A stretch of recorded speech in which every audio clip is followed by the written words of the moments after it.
程亲近2年，我终于怀孕了。我急于将这好消息告诉夫君，刚走到门口，里面却传来：“阿君，你真的愿意给我一个孩子？”我答应过兄长会照顾嫂嫂，所以我愿意跟嫂嫂生孩子，肩托2房。很好啊，替兄长照顾寡嫂，就是这样照顾的。小姐，姑爷怎么可以这样？我现在进去杀了这对狗男女！不必，我自有主意。我们走。呸！不要脸的狗男女！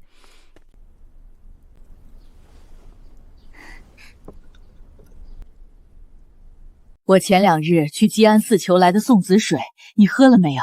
母亲诚心在佛祖面前替我求来的，儿媳自是不敢对佛祖不尊的，日日服用着。那为何肚子没有半点动静？许是佛祖觉得时候未至，我会继续诚心喝的。哼，真是没用，连个孩子都怀不起，娶你何用？母亲，我有事要说。兄长离世已1年有余，嫂嫂守着兄长着实不易，所以我决定肩讨2房。弟妹，你不要误会，阿居只是想给我一个孩子。阿居，你别怪弟妹。安鸾，你凭什么不同意？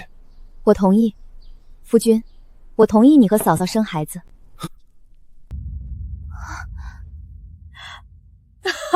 好，好，好，如此你兄长也有子嗣给他上香了。安鸾，我就知道你是个懂事的，君儿能娶到你是他的福气。难得安鸾这般通情达理，你可得好好的对他。是，母亲，儿子知道了。母亲，我从嫁妆里拿出1万两银子，给嫂嫂喂孕安胎。安鸾，你是不是安着什么坏心？嫂嫂，你怎么能这么想我呢？我只是想让母亲早日抱上大孙子。母亲，如果我不同意，嫂嫂是不是不会这么想我了？我真是难做极了。你想干什么？你到底还想不想和君儿生孩子了？母亲，母亲，这怪不得嫂嫂。嫂嫂莫哭，我不会让她伤害到你的。小姐，我看他就是打着肩托的由头，想跟秦依荣苟合。小姐，你怎么不生气？半夏，你现在以最快的速度去配一剂绝丝药来。小姐放心，我肯定把这事儿办得妥妥的，绝对让秦依农这辈子都生不出孩子。不，这药不是给他的，这是给魏俊的，这叫从源头上断了一切念想。小姐说的对，我明白了，我这就去，1刻钟后就能拿回来了。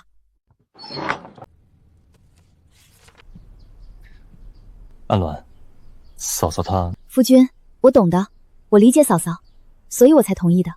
刚才在膳厅，我也只是委屈之下说的气话，我不会反悔的。你尽管和他生去。安鸾，我就知道你是最讲理的，这也是我最喜欢你的地方。当初我不顾母亲反对娶你进门，是对的。真当我不知道，你们娶我无非是冲着我家的钱来的。当然，我嫁给你也是冲着侯府的爵位。能嫁给夫君是我这辈的福分。夫君放心，嫂嫂备孕的事情交给我就是。夫君，喝茶润润喉。夫君，快去陪嫂嫂，这些银票买些嫂嫂喜欢的哄哄她，若是不够，再问我拿。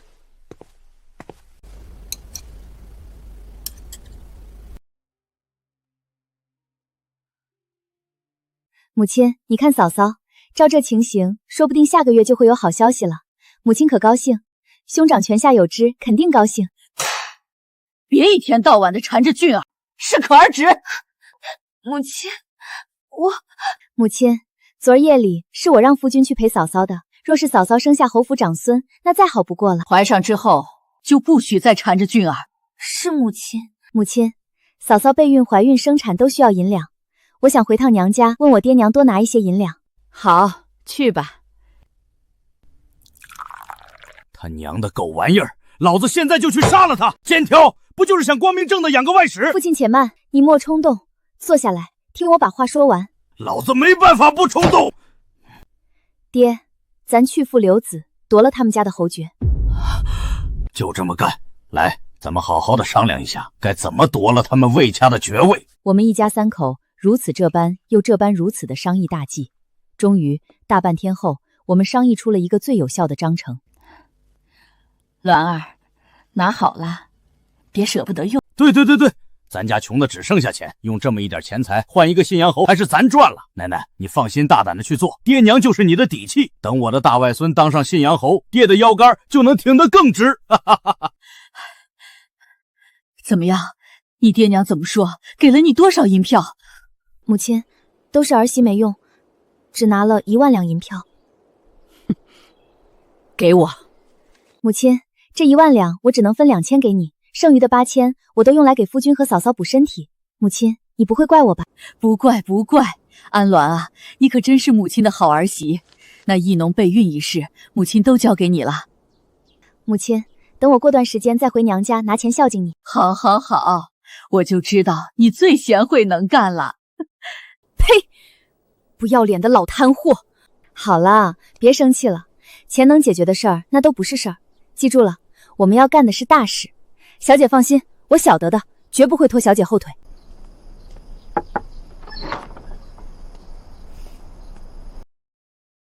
秦氏呢？怎么今日早膳只有你来请安？嫂嫂应是太过劳累，现在还未起床呢。我看他真是越来越不像话了，仗着君儿宠着他，都不把我这老太太放在眼里了。只有我知道，秦义农不是恃宠而骄，他是真的无法起身。母亲，嫂嫂也是为了魏家的子嗣传承。母亲，我去上旨了。我给魏郡下的那绝嗣药，不仅有绝嗣之效，还有壮阳之功。连着2个晚上，秦义农不被折腾得死去活来，都对不起我对他们这对狗男女的成全。嫂嫂，我和母亲来看你了，给你带了一些补品。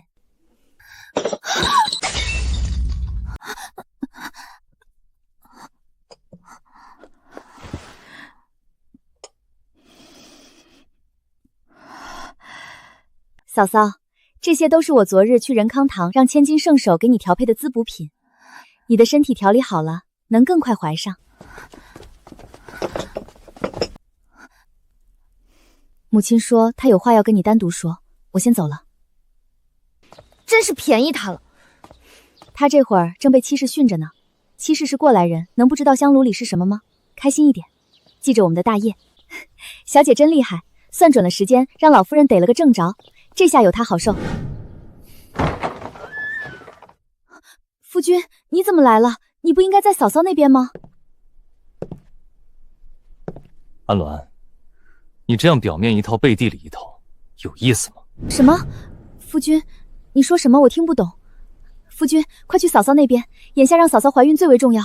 不是你在易容面前说了不好听的话，让她把我推到你这边来？怎么可能？我都说了，我同意你们生孩子的。好了，你快去，一定要努力啊，尽快让嫂嫂怀上。这个月秦义农的月信没有准时来，他开心的让婢女巧儿请来大夫。阿俊，我有点头晕，还有点恶心反胃。大夫，她是不是怀孕了？老夫人，大夫人并未有孕，恶心反胃应该只是睡眠时间过多了。什么？怎么可能没有怀孕？我这个月的月信推迟2天了。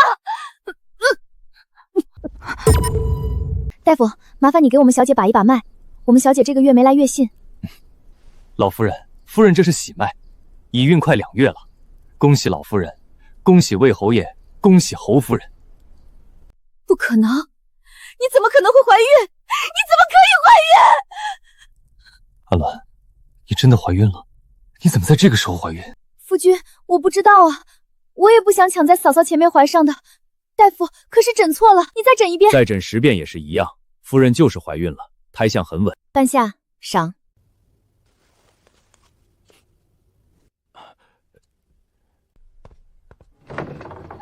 小姐，魏家也太过分了，你都怀孕了，居然没有一个人来关心一下。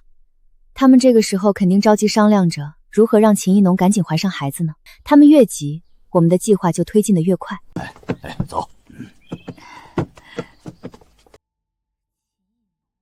乖乖，我的囡囡都要当娘亲了。岳父岳母，你想要肩挑，还想让我女儿给你和这个女人养孩子？岳父，爹，你不许为难我夫君，也不许为难我嫂嫂。丫头，我是在给你出气。夫君和婆母还有嫂嫂又没让我受气。哎呦，爹娘，你们就不要管了嘛。肩挑两房又怎么了吗？大户人家这样的事情多了去了。你个死丫头，怎么不知好歹呢？我现在是孕妇，我最大，你必须听我的。你气死我了！亲家母，我对魏郡肩挑一事没有意见，我还会视秦义农生的孩子为亲外孙，我的孩子有的，他的孩子一样不少。她怀孕的时候，我也送上和今天一样的礼，亲家能够了然就好。也不知道亲家母亲家公今日来，我们也没提前准备膳食，天也不早了，我就先不送了。半夏，送一下父亲母亲。夫君，妾身现在怀孕，实在不便服侍，夫君要不先去嫂嫂院子里？好，你安心养胎。此后我开始很小心，所有的吃穿用度全由半夏和自己的心腹经手。毕竟这孩子可是我和安家的依靠。小姐，秦义农那边有动作了。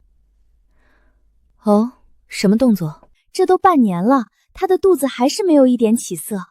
他让巧儿在寻小官了。我已经知会老爷和夫人了，他们那边已经按着小姐之前吩咐的把人准备好了，只等巧儿找上人，找准时机带到秦义农面前了。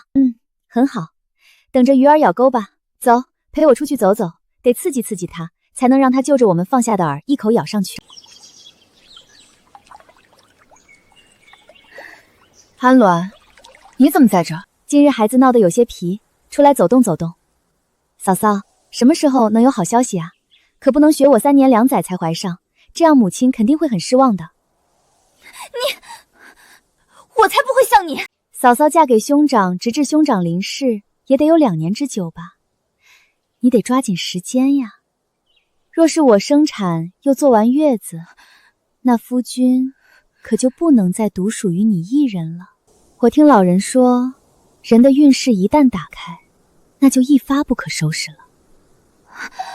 安鸾，你不要脸！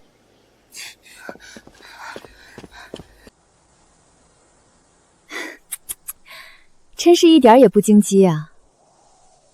你吩咐下去，可以把2枚棋子都放出来了。是，小姐。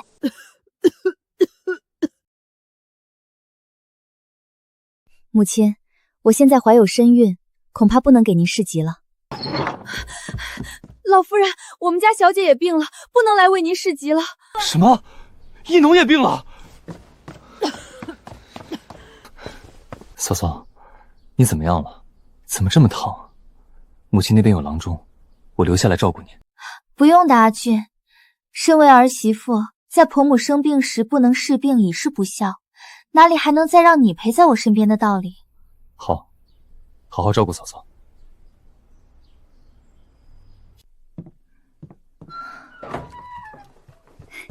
小姐，秦义农出门了。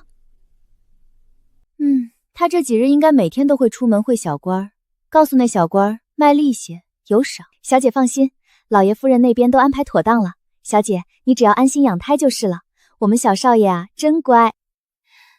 母亲，我刚找牢中看过，牢中说我已有身孕。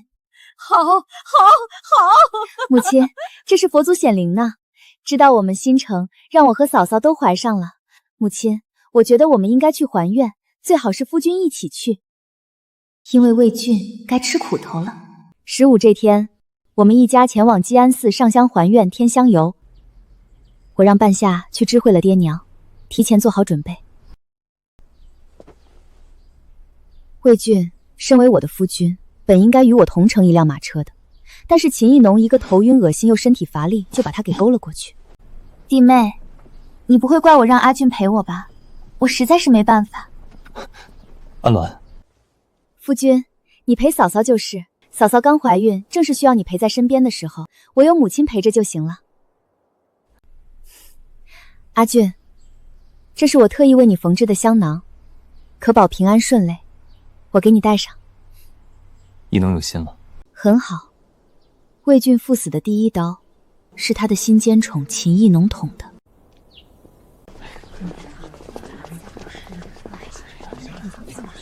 夫君，你要护好嫂嫂，莫让人撞到她。嫂嫂才刚怀上你的孩子，一定要小心。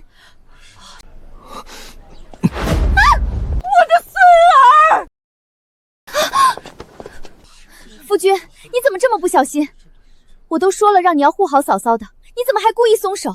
你知道嫂嫂为了给你怀上这个孩子，这半年来有多么拼？你明明也很期待和嫂嫂的这个孩子，怎么还这么粗心？安鸾，你别狡辩了，你是不是觉得嫂嫂现在怀上你的孩子了，就可以不珍惜了？你忘了这半年来你们为了这个孩子多勤奋了？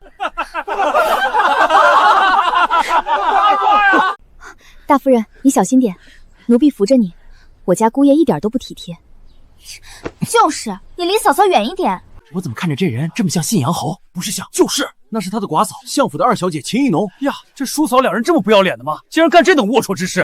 哈哈哈哈！魏大公子的棺材板盖不住喽！安鸾，你做的好事。母亲，你也觉得我们今天来还愿添香油是好事啊？母亲，我们快进寺吧。香油钱我已经准备好了，足足5000两。真是佛祖保佑，让嫂嫂这么快就怀上了夫君的孩子。二夫人傻了吧？竟然乐意把自己的夫君分一半给寡嫂。就是啊，自己夫君都肩挑两房了，还傻乎乎的拿自己的钱贴补他们。信女安鸾诚心叩谢佛祖，感谢佛祖显灵，保佑我魏氏多子多福，保佑我寡嫂怀上一子。夫君，到你了，快叩谢佛祖给你和嫂嫂送子，然后给佛祖上香添衣。你也去上香。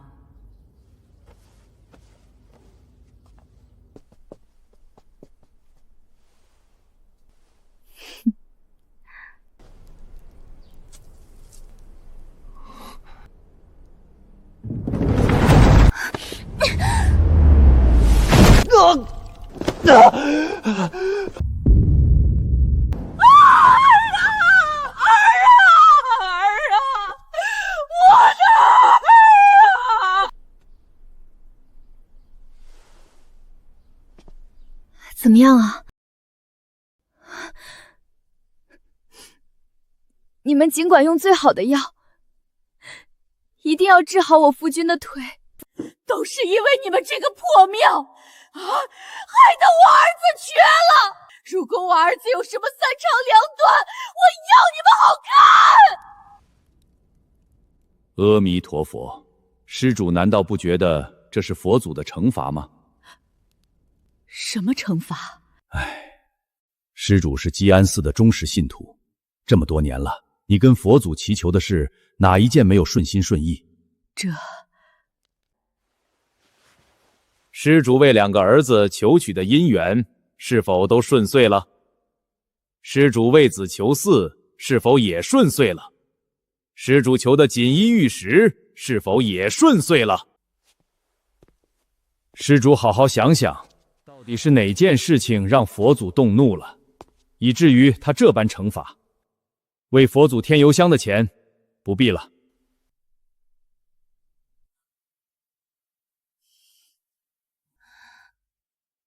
嫂嫂，你那会儿真的不应该拉夫君的。你如果不拉他，夫君也不会摔倒，也就不会被砸断腿。阿君，我不是故意的，我只是想把你拉过来，不让那佛像砸中你。我没想到会好心办坏事而已。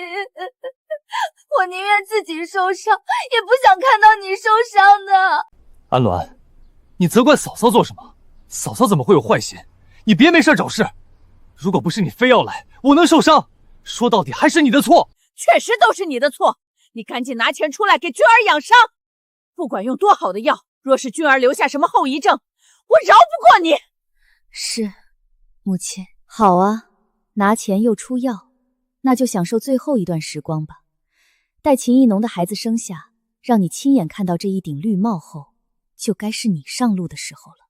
回府后，魏晋在秦艺农的院子里养伤，我只负责出钱。但我知道，秦艺农不会就这么甘心让自己的孩子成为侯府次子的。夫人，侯爷请你去一趟慕农居。嫂嫂，这是怎么了？安鸾，你这个毒妇，你竟然敢对艺农孩子下毒手！夫君，我怎么会对嫂嫂和孩子下毒手？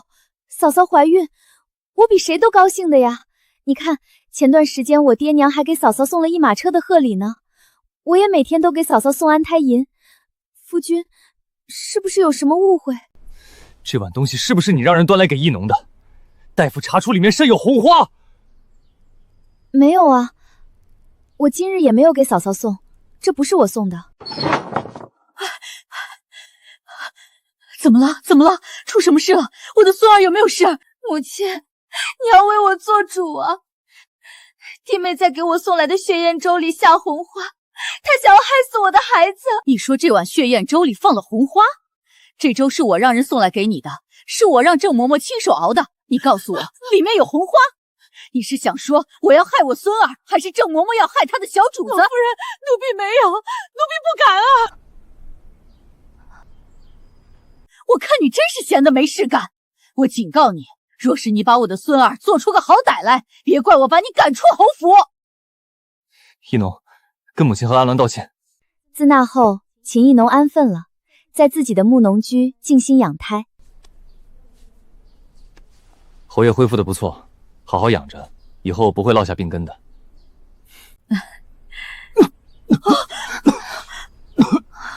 大夫，那为什么我儿还是每日食欲不振，还伴有恶心反胃呢？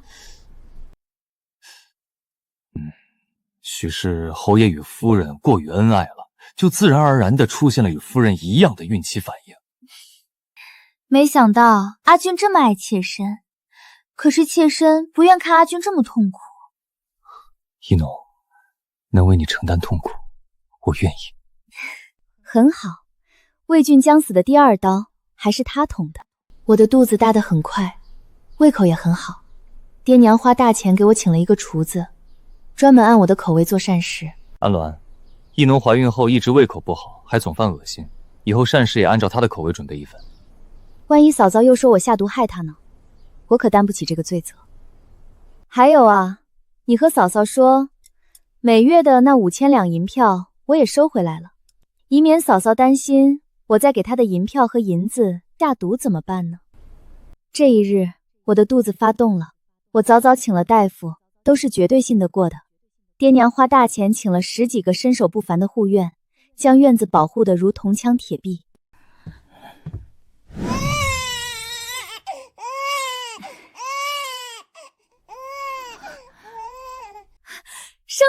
生了，是个小少爷。好丑，哪有这样说自己儿子的？小孩子刚生下来就是这样，养养长开了就好看了。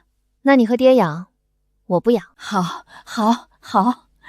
我们养，我们囡囡就负责开心快乐的生活，任何烦心事儿都有我和你爹。对，一切都有爹娘在，你什么都不用管。得知我生下儿子，听说秦艺农急得团团转。他现在也4个多月了，问过把脉的郎中，说是男胎，但他还是担心，于是正着手做着准备。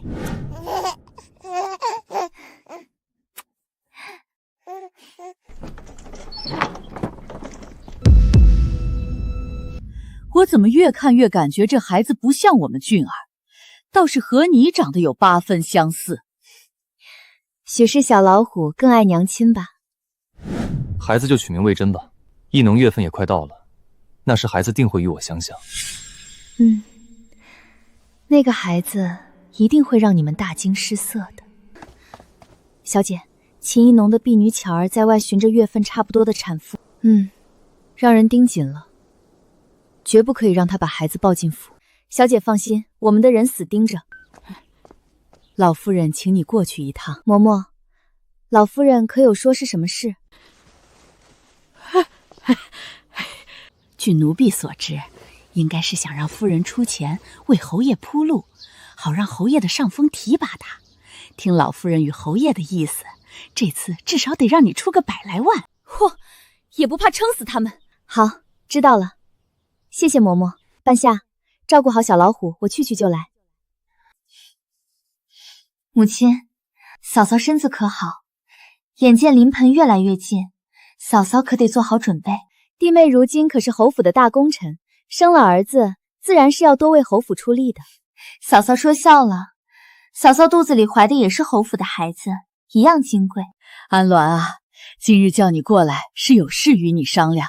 母亲，儿媳正想找您商量一件事呢。什么事？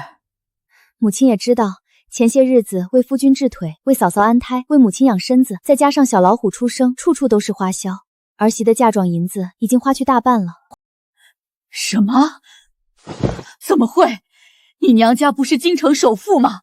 怎么会没钱？母亲，我娘家是有钱，可我爹娘说了，嫁出去的女儿泼出去的水，先前给我的那些已经是他们心疼我，如今我再回去要，我爹说了，要银子可以，得打借条，还得算利息。你骗人！你爹娘那么疼你，怎么可能不管你？嫂嫂有所不知，就因为我执意要拿钱给夫君和嫂嫂用，我爹气得差点跟我断绝父女关系。他说他辛辛苦苦赚的钱，不是拿去给魏俊养别的女人的。你这话是什么意思？什么叫给魏俊养女人？母亲息怒，这是爹说的气话，儿媳并不这么想，只是儿媳实在拿不出更多的银子了，除非什么？除非用侯府的产业做抵押。我爹说了，只要有利可图，他就愿意借。安鸾，你安的什么心？你想拖了侯府的产业？安鸾，你嫁进侯府，侯府就是你的家，你竟然想拿侯府的产业去抵押？母亲误会了，儿媳绝无此意，儿媳只是如实转达爹的话，若是母亲觉得不妥，儿媳回绝了爹便是。不行，老夫人，不好了，侯爷出事了！儿啊，你这是怎么了？快去请大夫，请城里最好的大夫，银钱不计。到底发生了什么事情？你看他做什么？我在问你，你还不老实回答？小侯爷和秦氏的弟弟在青楼因为一个女子大打出手，小侯爷被秦家少爷打成这样的。母亲，你打我做什么？这事与我无关啊！你最好祈祷俊儿无事，否则我让你好看。大夫，我夫君怎么样？脸上身上都是外伤好治，伤得最重的是命根，只怕没希望了。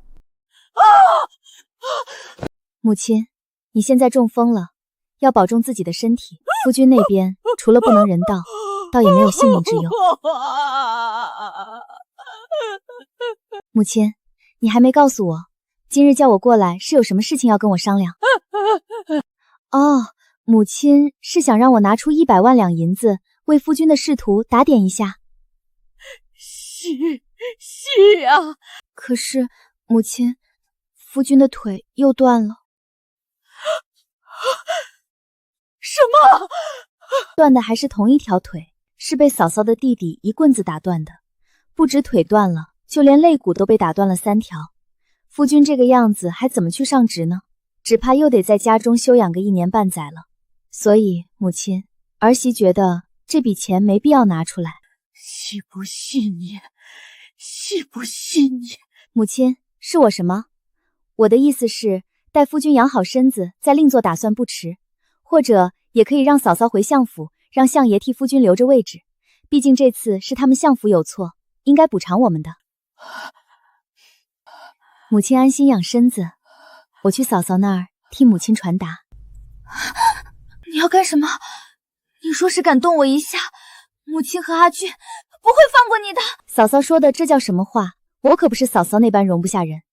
你什么意思？我容不下谁了？嫂嫂放心，我是不会做于夫君于魏家不利的事情。我来只是替母亲传个话。什么话？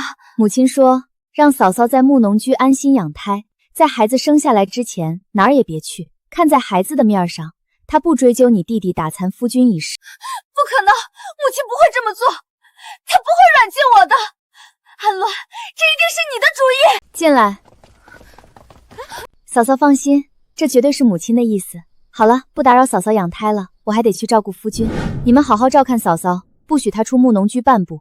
诺。安伦，你放我出去！阿君和母亲知道了不会放过你。如今的侯府，所有人都为我所用，为我的命令是从。你说他们会不会来救你？夫君，疼吗？你想想办法，能不能花点银子进宫请个太医？我不信，定是庸医误我。夫君不信大夫的话，可以自己伸手摸一摸，应该也能摸得出来他们还在不在。安伦，你什么意思？你是不是不舍得花钱？这不是钱的事情，而是花再多的钱，也改变不了你成太监的事实。你闭嘴！夫君可知，母亲中风了，半瘫，嘴眼歪斜，口齿不清，须得花大量的银钱养着。你的伤也是，也得花钱。还有秦艺农和他的孩子，处处都得花钱。可我的钱也不是大风刮来的呀。你什么意思？安伦，你什么意思？我的意思是，这么大个侯府，我们得省着点花，不能坐吃山空。你那么有钱，你娘家那么有钱，怎么会坐吃山空？我爹娘的钱是我的，和你们有什么关系呢？我为什么要养着你，养着你的姘头和野种呢？我的钱只负责养我自己和我生的。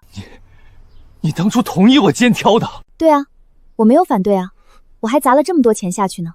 可是你没有让我看到砸钱下去的收益啊。我是商人，商人重利，既然没有利，那我只能及时止损了呀。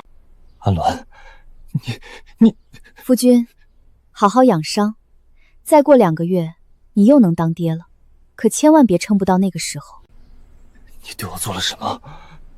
安伦，你对我做了什么？我现在这样是不是和你有关？安伦，你这个毒妇啊！叫吧叫吧，反正疼的不是我。母亲和夫君病重，需要好好休养，不得擅自外出走动，你们需好生照顾。是。下人们很有眼力见，把我吩咐的事情办得妥妥的。不管是魏俊还是妻室，都只能乖乖待在房中，闹不到我面前。侯爷，该喝药了，这是夫人特意吩咐熬制的养伤药。安伦在哪儿？我要见他。你去告诉他，只要他肯放我出去，拿出银两为我医治，我既往不咎，日后依旧让他稳坐侯夫人之位。侯爷，如今的侯府，谁还会在意这空名头的侯夫人？我家小姐有钱有子嗣，何必守着一个残废废人？您还是安分喝药，别自取其辱。等等，我问你，我母亲如何了？她是不是被安伦刻意苛待？老夫人衣食无忧，只是嘴不能言，身不能动罢了。当初她百般刁难我家小姐，日日嫌弃小姐无所出，如今落得这般下场，不过是因果轮回。小姐，魏俊又在屋内发疯，还妄图让下人听命于他，底下人早已无人理会。妻室今日清醒片刻，一直在咒骂小姐，随他们去骂去闹，如今越是挣扎，日后摔得越惨。吩咐下去，魏俊的汤药不必断，药效保留，只求吊着他一口气。我要让他亲眼看着秦艺农生下野种，奴婢明白。对了，小姐，秦艺农那边情绪越发焦躁，连日打骂贴身婢女，还偷偷让人给秦府传消息，这是想让娘家人出面啊，就不知道他娘家人给不给他这个面子。我乃秦府管家，奉命探望我家小姐，你们区区侯府下人也敢阻拦权贵，速速让开！请管家见谅，我家夫人有令，如今侯府内眷身子孱弱，需静养安胎，谢绝一切外客探访，还请管家原路返回。二夫人，我家小姐身怀6甲，孤身被困侯府，秦大人忧心不已，特命我前来探望，还望夫人通融。秦管家说笑了，嫂嫂在侯府衣食无忧，安胎服婢从不短缺，何来被困一说？如今魏郡重伤，老夫人病重，侯府混乱，若是外人随意入府，冲撞了孕妇，谁能担责？况且令郎在青楼寻衅，无故打伤我家夫君，断其筋骨，毁其根本，秦家尚未给出半句道歉，如今还想探人，秦相若是不懂规矩，我不介意将青楼斗殴之事传遍京城权贵群。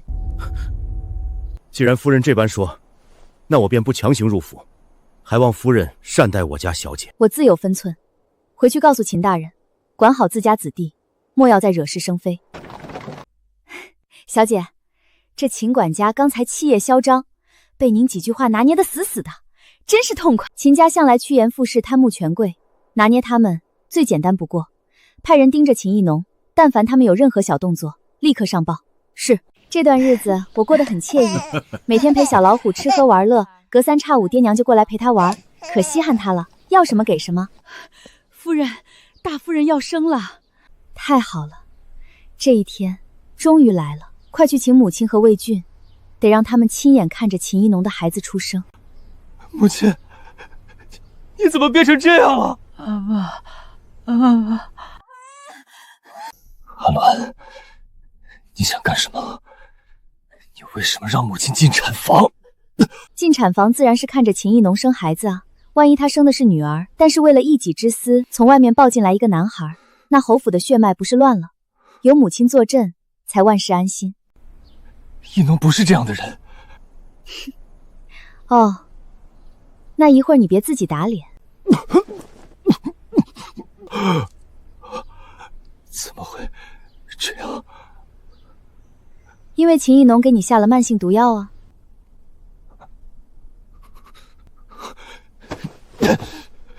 不可能！夫君不是最宝贝这个香囊了吗？干嘛扔了？不是这样的，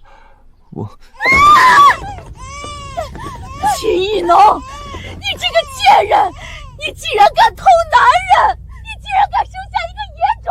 现在知道他为什么给你下毒了？不可能，不可能！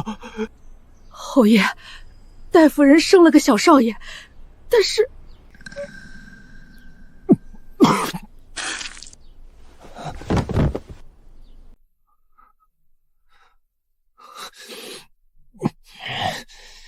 秦艺农那贱人呢？母亲做主，把他和孩子送回秦府了。一起送过去的还有一封休书。你是不是早就知道他偷人的事情？安鸾，你为什么不告诉我？我告诉你，你会信吗？安鸾，还好你没有背叛我，我们好好过日子，我们一起好好的培养小老虎。可是我不想跟你过了呀。你什么意思？你是不是嫌弃我？可是安鸾，我们是夫妻，我们已经有儿子了，待他长大，我把侯爵给他，我们去游山玩水，我带你走遍你想去的每一个地方。魏俊，你觉得你还有时间吗？在你和秦艺农苟合的那一刻起，我就已经不要你了。我这人有洁癖，被别的女人碰过的东西，我是不会要的。你看，我有钱有儿子，你的爵位你又带不走，也是我儿子的，这样的日子不好吗？我为什么还要回收你这么一个肮脏的太监呢？是你做的对不对？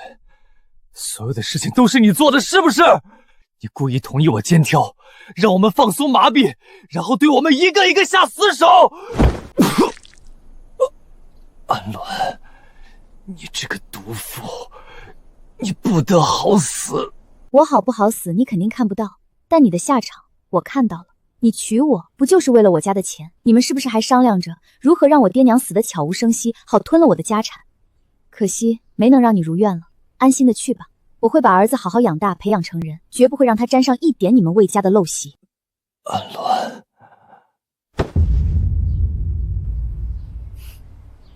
魏俊死了，我为他办了全京城最风光的丧事，棺木是金丝楠木，寿衣是云锦织就，光是纸扎的童男童女就烧了749对。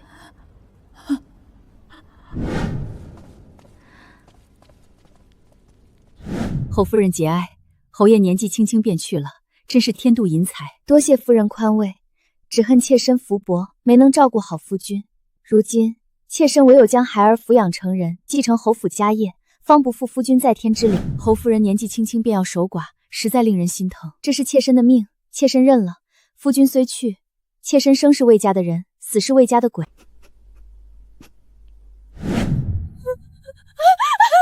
爷，你怎么走得这么早啊？你让我们小姐可怎么活呀？母亲，您莫要太过伤心了。夫君虽然去了，可您还有儿媳，还有孙儿，儿媳会替夫君好好孝敬您，绝不让您受半点委屈。你是毒妇，是贱人！母亲想说什么？想说是我害死了你的儿子，可惜啊，没人会信你。如今的你就是个瘫在椅子上的废人，连句完整话都说不出来。你猜，外人看见我这么尽心伺候你，会怎么夸我？婆婆因丧子之痛神志不清，方才竟说些胡话。做儿媳的看着婆婆这般模样，实在心如刀割，还请诸位莫要见怪。侯夫人至孝至贤，实在令人敬佩。是啊，老夫人中风至此，若非侯夫人悉心照料，怕是早就……魏家有幸娶了这么个好媳妇儿。来人，外面风大，请老夫人回房休息。这等孝心，满京城也找不出第二个了。不知廉耻的孽女，私通外族之人，生下野种，败坏秦府百年门楣。你可知，以你一人，秦家沦为全京城笑柄？父亲，女儿知错，求父亲饶恕女儿。女儿只是一时糊涂。糊涂！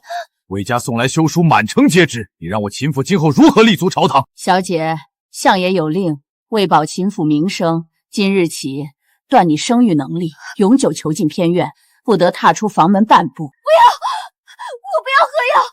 父亲，我是您的亲生女儿，你不能这般对我！从今往后，秦府没有你这个女儿，好好在偏院反省。安鸾，都是因为你，我是不会放过你的。小姐，秦宜农被送回秦府后，秦相便把他囚禁偏院，还逼他喝下了绝孕汤药。那名外族婴儿听说被秦府悄悄送往偏远山村，生死勿明，自作自受。他贪慕虚荣，觊觎他人夫君，妄图踩着我上位，如今的下场皆是报应。小姐还有一事，其实这两日安静了很多，只是婆子来报，整夜的睁着眼盯着房梁，嘴里念叨着什么。让大夫去看过没有？看过了，大夫说老夫人是油尽灯枯之相，怕是撑不过这个冬天了。知道了，药照就送，吃不吃由他，一日3餐不可断，别让人说我们侯府苛待病人。旁的不必理会。夫人，不好了，外面来了好多官差，把咱们侯府的大门围住了。为首的说是大理寺的人。大理寺？他们来做什么？管家，将小老虎交给心腹嬷嬷，没有我的话，不许任何人带走他。半夏，走，随我去看看。大理寺，魏俊已死，妻室已瘫，谁还能惊动大理寺？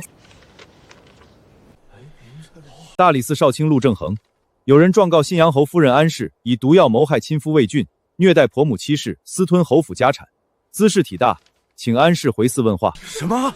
侯夫人谋害亲夫？这怎么可能？你没听说吗？魏豪爷死得蹊跷啊，年纪轻轻就没了，谁知道是怎么回事？血口喷人！我家小姐为侯府操碎了心，孝敬老夫人，善待夫君，持家有道，全京城谁人不知？你们凭什么诬陷好人？本官奉旨办案，若有冤情，到了大理寺自可分辨。安氏，请吧。陆大人，妾身虽是妇道人家，却也知大理寺是讲王法的地方。既然有人状告，妾身自当配合。只是妾身尚有一事相求。何事？妾身的婆母中风瘫痪，离不得人照看，孩儿也尚在襁褓，亦需母亲，请大人容妾身安排一二，安置好老母药子，再随大人前往，可否？可以，给你1炷香的时间。谢大人。去查一查告状人的底细，本官怎么觉得这案子来得有些蹊跷？是，大人。是谁告的状？秦家？不可能，秦宜农偷人生子，他们巴不得这事永远烂在肚子里。戚氏的娘家人，戚家早已没落，连进侯府大门都难，那就只有一个可能了。你以为我真的贪了？我忍了这么久，就是等今日。我让娘家的侄儿去大理寺告的。安鸾，你完了！你害我君儿，我要你偿命！不可能是你，你现在这样，连个簪子都拿不怂，更别提凿墙。而且您说，谁会信一个中风瘫痪的老人能从床上爬起来，抠开墙壁，写出状史？您现在这副样子，任何大夫来看，都是重症中风，半身不遂。您说的话，没人会信。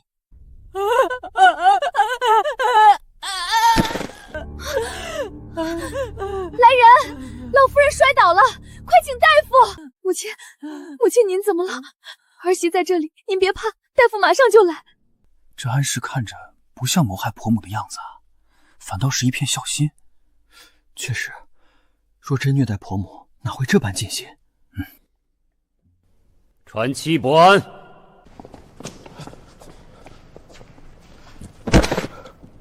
你状告安氏3条大罪，可有人证物证？回大人，草民是听姑母说的，姑母在纸条上写的清清楚楚，说是安氏下毒谋杀亲夫，还断他的药。纸条在何处？草民烧了。烧了。本官派人去七室房中查看，在你姑母的床下找到了这只魔尖的银簪，墙上有抠挖的痕迹。但本官问过了，七室重伤中风，双手连饭碗都端不损，如何能握簪抠墙？如何能写出字条？你老老实实交代，是谁指使你的？就是他害了魏郡，又害我姑母，大人明鉴呀！表弟，我知道你家中困顿，想要银两度日，可你不能为了银子就来诬陷我啊！你若缺钱，只管跟我开口，我念在婆母的份上，自会接济你，何必闹到大理寺来？戚伯安，本官再问你一遍，你是否收了何人的好处？大人饶命，草民说实话，是齐府的秦一农，他给了我50两银子，让我去告安氏，说事成之后还有100两，其他的我什么都不知道啊。本案查明，戚伯安受人指使诬告献阳侯夫人安氏，按律当杖20。秦府秦义农设计诬陷，待缉拿归案后另行处置。安氏无罪释放，侯府家产悉数归还。小姐，查清楚了，是以前在秦一农院子里的小厮给2人里应外合传的消息，已经把他赶出府了。好，看来也该给这侯府立新规矩了。侯府遭藏大变，诸位这段时日辛苦了。今日召集大家，是想说说以后的规矩。第一，侯府从此闭门谢客，3年内不参与任何宴请聚会。夫君心丧，母亲重病，侯府上下当守孝为先。第二，府中所有开销用度由半侠统管，每一笔账目需经他过目签字方可支取。第三，老夫人病重，需静养，没有我的手令，任何人不得进出老夫人院子，违令者杖40，发卖出去。诺，谨遵夫人令。好了，都散了吧，好生做事，侯府不会亏待忠心之人。小姐，按您的吩咐，我已将魏家的田产铺面全都清算了一遍，除了这座侯府宅子，他们名下的产业总共只有城南一间半死不活的粮铺和城郊30亩薄田，1年的进赏不过200两银子。就这点东西，当初七氏还敢在我面前摆侯府的谱，魏郡母子俩还真是空手套白狼的好手。可不是，这些年若不是小姐的嫁妆撑着，这侯府早就揭不开锅了。他们还敢嫌小姐是商贾出身，真是不要脸。从今日起，魏家的田产铺子全部变卖，所得银两充入小老虎的教养之资，那30亩薄田也不必留了，卖掉。是。半夏，去请最好的匠人，把府里所有匾额重新漆一遍，只漆献阳侯府4个字，至于落款不必再写魏氏，奴婢明白。魏家的匾从此只挂我安家的名，3代侯爵到头来不过是为我而做了嫁衣。小姐，七氏那边又闹起来了，婆子说她今日清醒了些，看见别额被换了，气得将药碗砸了，嘴里不停地骂您，让她骂一声便断一顿药。什么时候学会安静了，什么时候再给她。是。卵毒妇，老夫人，夫人吩咐了，这药您若是不喝，今日便没了，您自己掂量着办吧。俊儿，我的俊儿。夫人说了，老夫人的院子除了送饭送药，任何人不得进出。若是老夫人又闹，便不必理会，闹累了，自然就消停了。是，我的乖孙，外祖母可想死你了。瞧瞧这小脸儿，又长开了些，越发像我们囡囡了。娘，您又带这么多东西来，小老虎一个人哪里用得了这么多？哪里多了？我可是按着你爹开的单子买的。他说了，咱家的小侯爷吃穿用度都得是最好的，我还嫌少呢。爹这是要把安家搬空啊？鸾儿，娘今日来，还有件事要跟你商量。什么事？你爹让我问你，接下来是不是该给小老虎请封世子了？是该请封了。魏郡已死，小老虎是他唯一的嫡子，按大良律，侯爵嫡子满周岁便可请封世子，这事儿宜早不宜迟。鸾儿，你终于熬出头了，以后这侯府就是你的，谁也夺不走。囡囡啊，当初你说要去父留子，爹还担心你斗不过他们魏家，没想到你真的做到了。爹，其实并不难。他们魏家不过是外强中干，只要拿捏住他们的命门，便如摧枯拉朽。可是楠楠，你这几年吃了多少苦啊！娘一想到你一个人面对那些虎狼之人，这心里就难受。娘，我不觉得苦，为了小老虎，这一切都值得。楠楠，如今侯府是你的了，小老虎马上就要成为世子了，你接下来有什么打算？爹娘，我想让安家的生意做到京城每一个角落。你是说，以前安家虽然有钱，但终究是商贾，被人瞧不起。如今不同了，小老虎是信阳侯，我是信阳侯的母亲，有了这层身份，安家的生意便不再是低贱的商贾之业，而是侯府的产业，谁还敢瞧不起？好，好，我闺女就是有出息，爹支持你。娘也支持你，安家的银子你尽管用，不够娘再给你凑。魏家的人瞧不起商贾，可他们却忘了，正是这商贾之女，让他们魏家苟延残喘活到了今天。信阳侯府做生意童叟无欺，如今我偏要让这商贾之业成为京城最体面的营生。